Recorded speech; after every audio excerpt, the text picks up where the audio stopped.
Okay, 40 minutes are up. Shall we do our next raffle? How many of you all are going to Drupa? Drupa? Okay, so we've got 4 Drupa 3-day passes for you all. 4 Drupa 3-day passes for you all, and they'll be spread across the entire day as we speak and we go on. So let's do a Drupa raffle now or after some time? Now? Okay. Okay, let's do one speaker and then we'll do a Drupa raffle, okay? And not only we'll do a Drupa 3-day pass, but we'll also do a Drupa directory free of cost with that. So let's go on to our next speaker quickly before we go in for the Drupa raffle. Would you like to learn about creating value? Well, our next speaker is just going to tell us about that.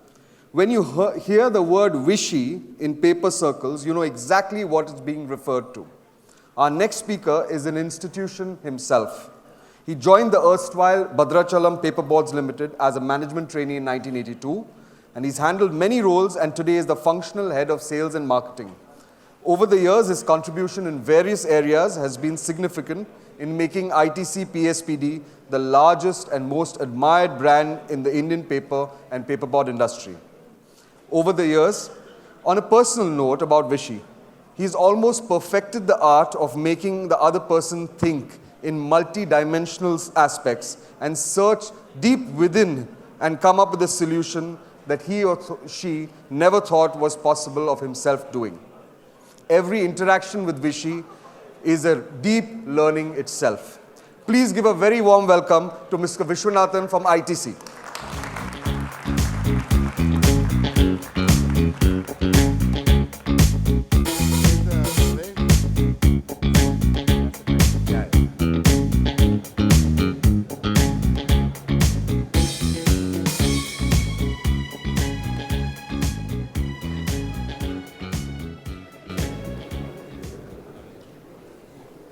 Good morning.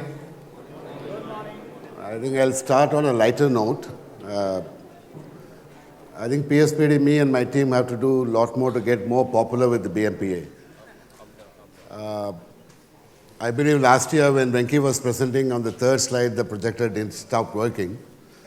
And this year you slaughtered my presentation after 2 very exciting presentations. So by comparison, it's going to be more of, direct to business. It's not from the world of advertising or from entertainment. When we were told to choose a topic and also make a speech about that, I was thinking as to what is that story that we know very well and what in that story could be of relevance to the audience like this. So, very obviously, the story that we know very well or very intimately is our own story, which is an ITC and ITC PSPD story. PSPD is a short form for Paperboards and Specialty Papers Division. I come from the paper business. So we know the ITC and ITC PSPD story very well. And within that story, what could be of relevance is what kept me thinking about the theme of today's presentation to you. And I must also say, even if I'm saying so myself, that ITC PSPD is a very good story. We are a 40-year-old business, our main business, the paperboard business. And about 20-odd years ago, we were in serious financial trouble for various reasons as a company. And from there, now to have become the largest paper and paperboard business company in the country is quite a fascinating journey. And some things obviously have worked very well for us to have become like this. A lot of factors, supportive parent, able leadership, superior technology, committed workforce, fantastic distribution arrangement, all that was there. But when I kept thinking through what made it work over a period of time, it's something that we have done fairly well, in my own opinion, over 4 decades. And out of the 41 years, I have been with the company for about 37 years. So I know the story personally fairly well. That's why I chose the subject of creating value. To stay relevant, to keep growing, and to keep growing profitably, we have to find ways of creating value on a continuous basis. Now, more apt description could have been creating and capturing value, but I chose only to say create value, but I'm covering capturing value subsequently as a sub-bullet, because not all value that you create can be captured. Some of the value that you create is because that's the right thing to do. It may not have any direct business benefit to your business. And typically, when you say value, people immediately go into turnover, margins, and profits. It's a slightly more enlarged ambit that I'm referring to here.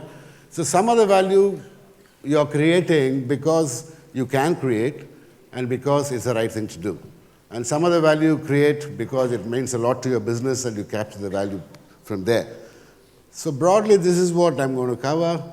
In ITC, value is a multidimensional effort. There's enough has been talked about that. We follow a triple bottom line approach where we believe we are serving three types of capital: economic, environmental, and social capital. So it's not just turnover, margin, and profits. We're trying to see how to build a more sustainable corporation over a long period of time. So we will cover couple of slides on the environmental and social impacts of our value creation.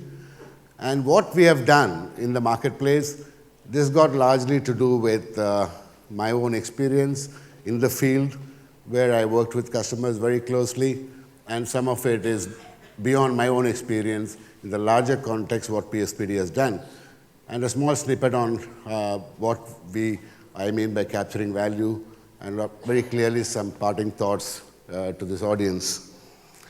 As I mentioned, I think I'll cover these environmental and social aspects quickly. The first of it is what the work we have done in plantations. Now, I'm calling it the fifth P of a business.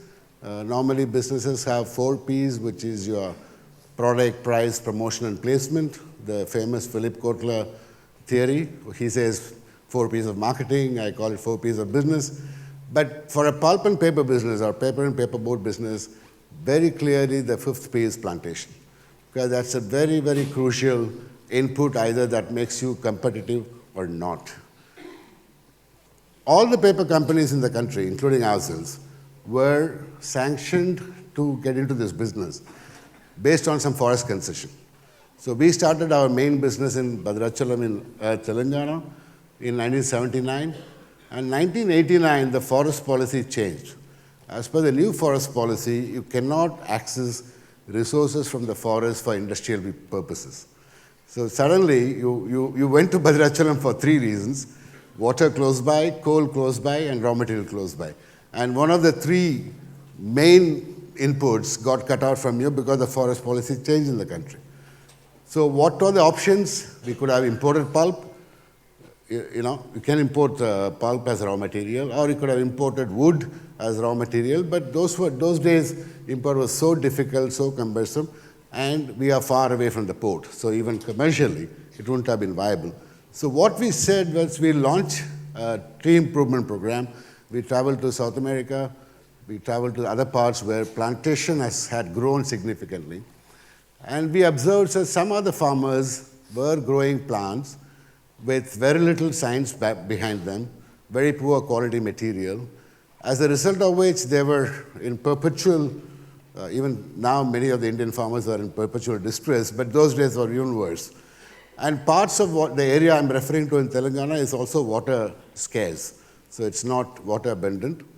So we worked on something called a tree improvement program for the next 10 years, and we developed plant material which was very site-specific, which means in Colaba agroclimatic conditions, I create one particular plant material. Same species in Malad, it will be different because of the agroclimatic conditions. So we created some material, and we worked on 3 species, eucalyptus and subabul and casuarina. We were the pioneers in that, and since then, from early 90s till now, as you can see in the graph, we have cumulatively covered about 320,000 hectares of land by plantation. Now, 320,000 hectares of land is roughly about 5 times Bombay's size in a cumulative manner.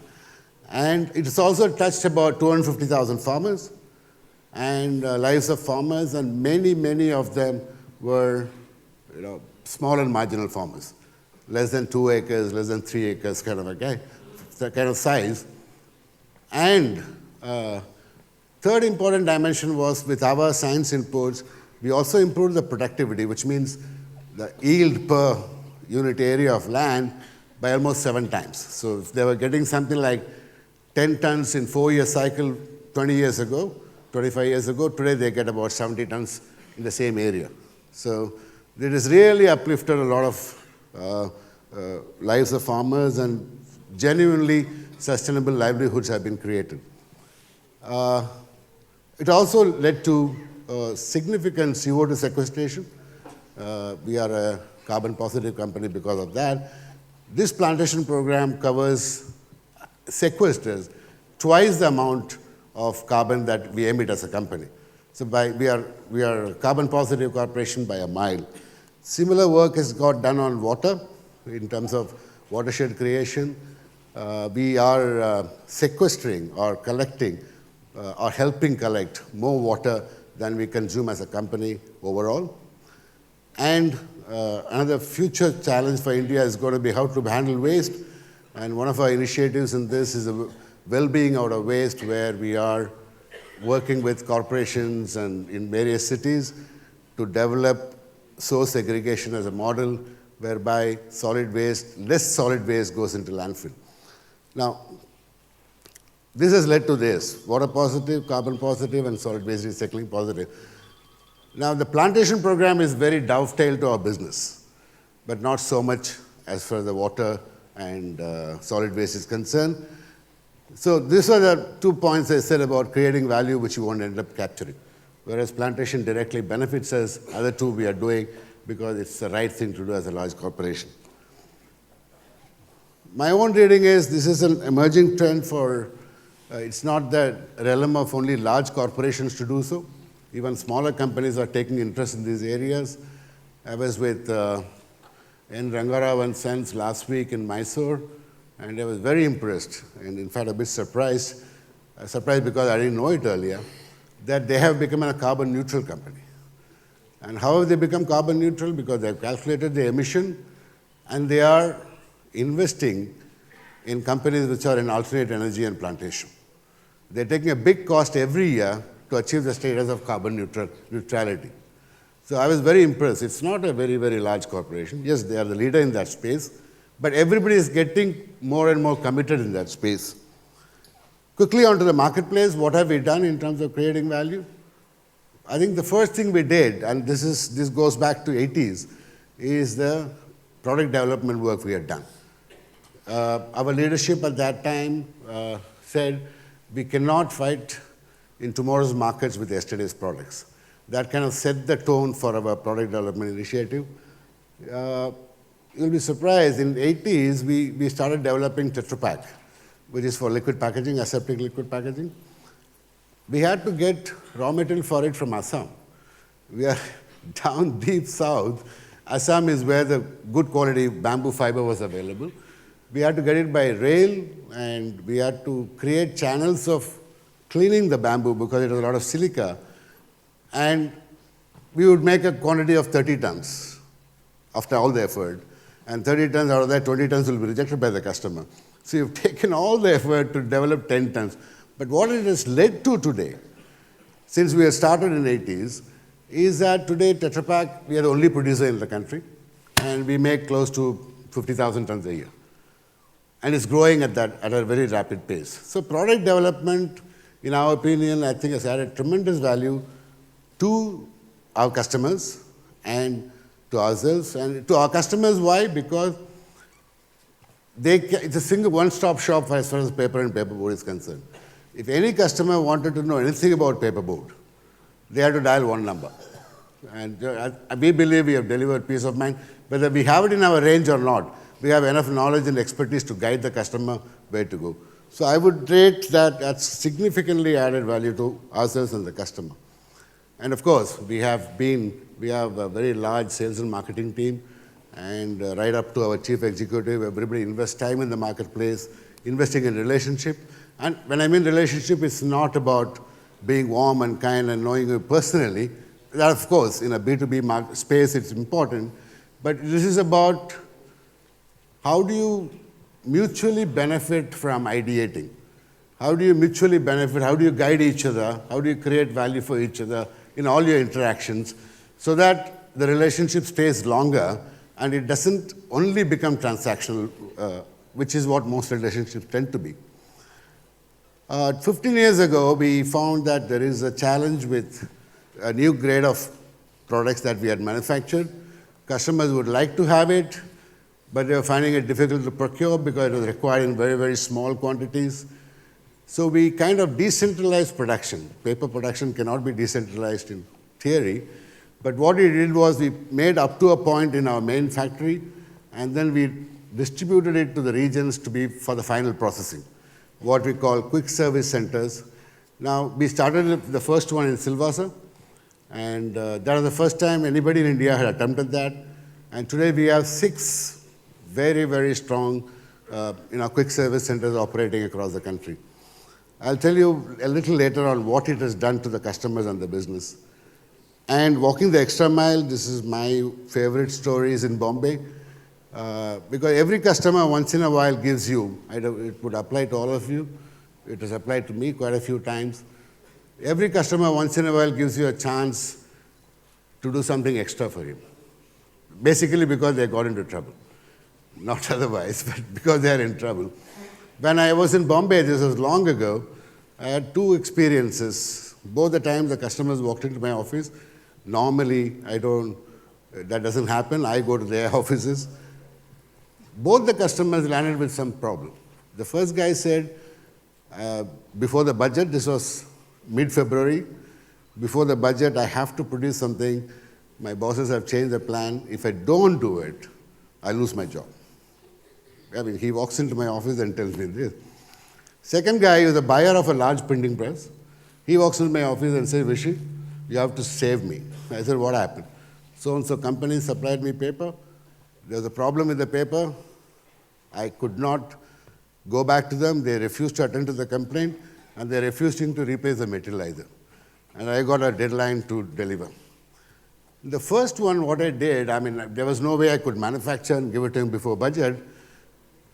I knew that another customer had a similar SKU, which is absolute crazy when I look back, and servicing the same end user, which means I went to his competition and said, sir, you have this SKU, can I borrow it from you? He said, are you out of the mind?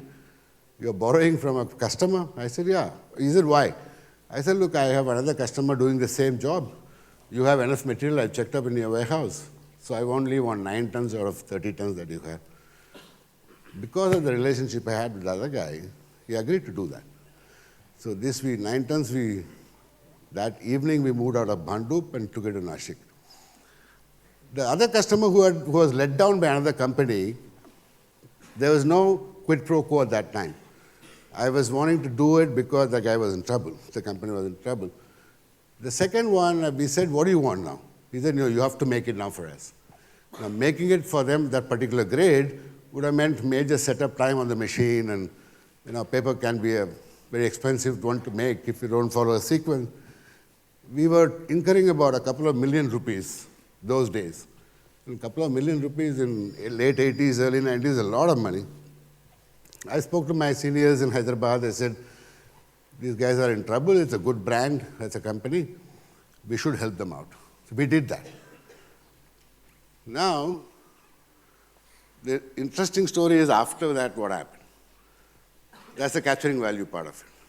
The first customer for whom I borrowed material and gave, till that time they were in business, which was the next 5-6 years, didn't buy any other product. They were 100% buying from us. There was no quid pro quo when I helped them.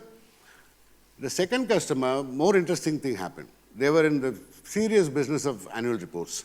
Annual reports used to be printed those days in mass circulation, and they used to use very heavy GSM paper.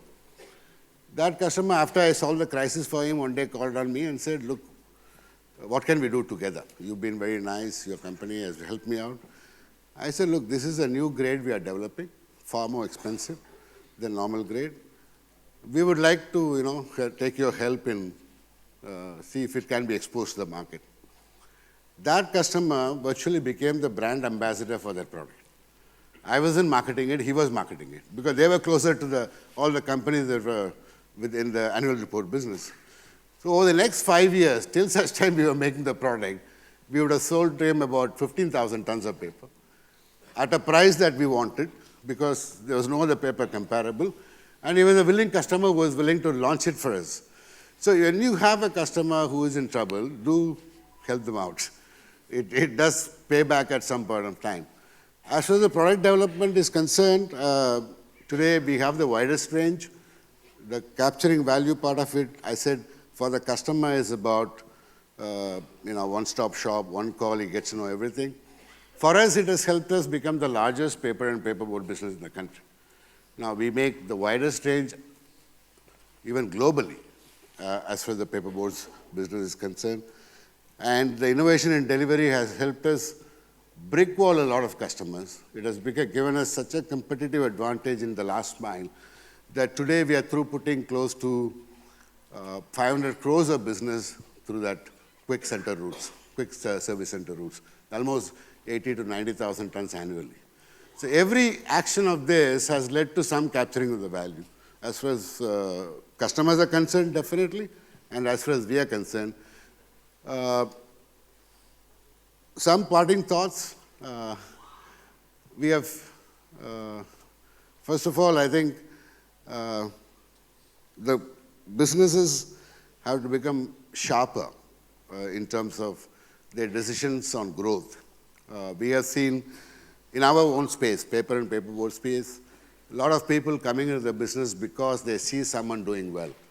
Now, when you see someone doing well, you're only seeing the final outcome, either in terms of somebody setting up a printing machine or their financial results are very good. You really don't know what has gone behind making that success. So if you don't understand that, you just want to copy the physical, visible element of it, you are going to get into trouble. We have seen it in paper. A lot of competition has come in and they haven't understood what makes ITC tick. For example, in the paperboard space, they haven't understood it at all. They have only seen some segmental results or talking to some customers, talk about us. They said, okay, we put up a machine, it becomes, can also be in the business. So I think you should look at profitable growth as a non-negotiable aspect of decision making. If you want to grow profitably, I think beyond hardware, you should look at what are those strategies that's going to make me work, how are they going to be different, why is it working for somebody, if I'm going to cut and paste his model onto me, can I succeed?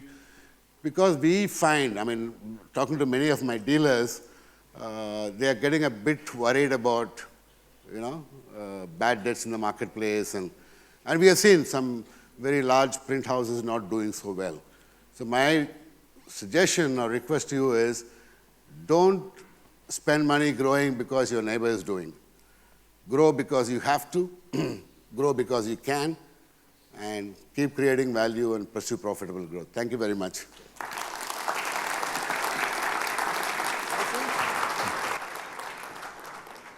Thank you, Vishy. Thank you so much for keeping time.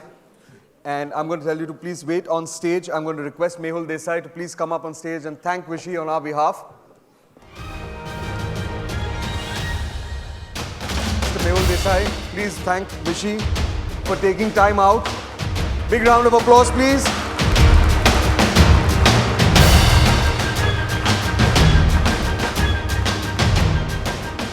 As I said, Vishy is an institution as far as the paper industry goes. Please wait on stage, Vishy. I'm going to request Millie Contractor from Messe Dusseldorf to please come up on stage and help Vishy announce the winner of the raffle for the first 3-day ticket of Drupa. Please do not give us any raffle tickets when the speakers are speaking. It irritates them and it distracts them. Please do it during the breaks. We're doing the first Drupa raffle, which is a 3-day ticket.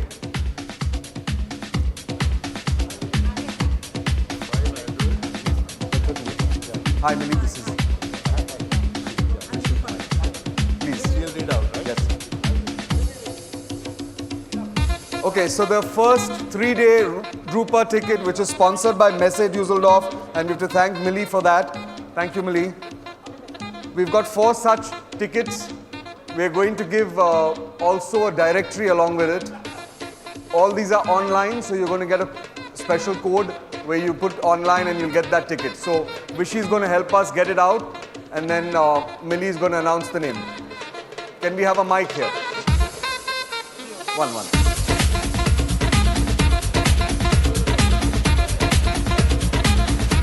Mic, please. Okay, and the winner is not applicable. And the winner is Oh, it's not him. It's Prakash Mandavkar. Is he in this audience? No? Yes, he's right there. Please come. Yes.